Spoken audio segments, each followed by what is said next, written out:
Matahari mulai terbenam kala mereka memasuki Madinah. Keletihan di atas keletihan terbayang di wajah. Luka sabetan pedang, tusukan tombak, dan luka akibat anak panah musuh yang tertancap di tubuh mengalirkan darah. Gigi seri Rasulullah SAW yang pecah, juga tangan kanan beliau yang terluka akibat menangkis pukulan yang diarahkan ke kepala beliau masih menyisakan sakit yang luar biasa.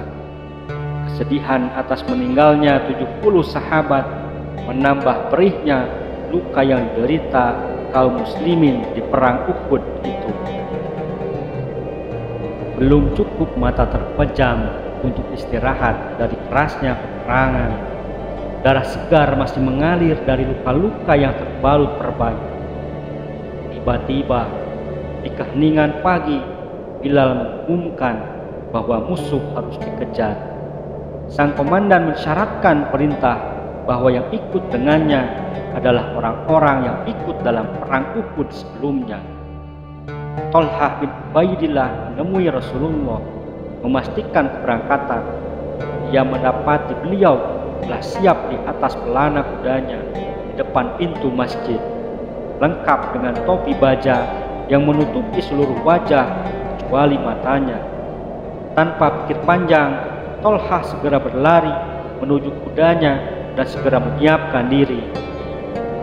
Di antara orang-orang Bani Salimah yang telah siap mengijabahi seruan Allah dan Rasulullah, terdapat 40 tentara terluka.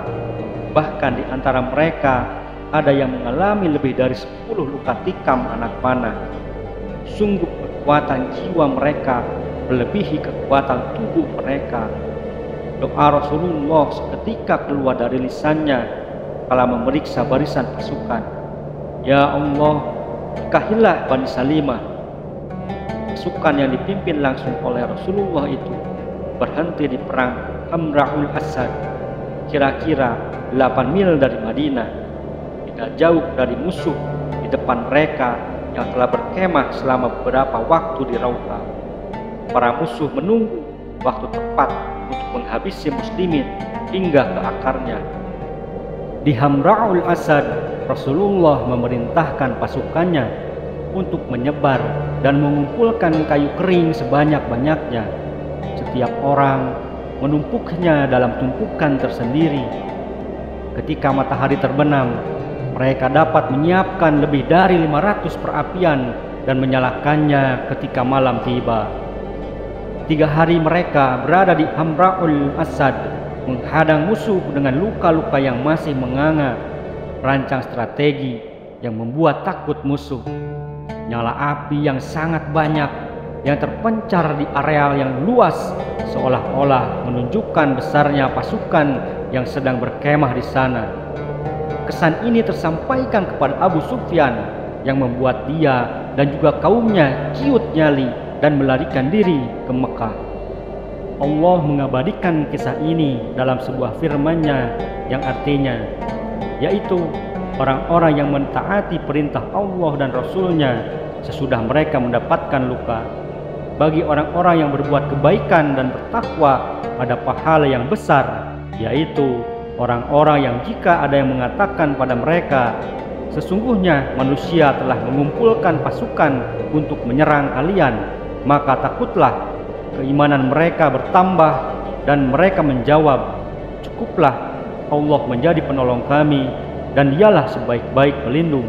Quran Surah Ali Imran ayat 172-173. Kedua ayat di atas diturunkan berkenaan dengan perang Hamra'ul Asad.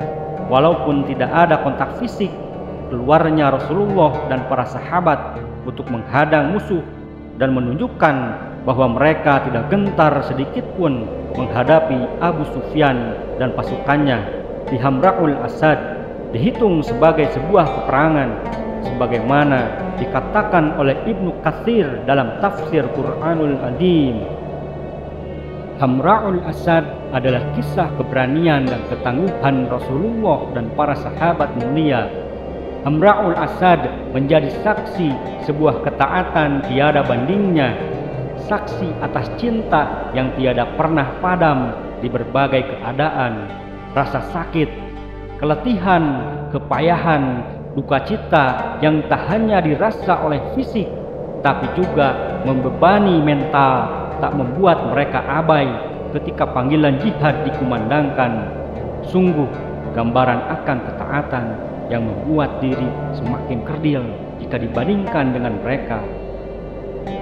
Saat ini, kala jiwa dipenuhi kecintaan pada materi, kala sakit fisik dan keletihan sedikit dijadikan alasan tertahannya banyak kebaikan dan terhentinya panggilan dakwah. Kisah mereka dalam mengijabahi panggilan ribat membuat malu. Hamra'ul Asad mengajarkan kepada kita sebuah ketaatan pada Allah dan Rasul-Nya yang tak memerlukan alasan apapun, mengajarkan kepada kita bahwa tawakal adalah menyerahkan hasil pada Allah setelah ketaatan dijalankan. Hamra'ul Asad contoh ketaatan tiada cela. Wallahu a'lam.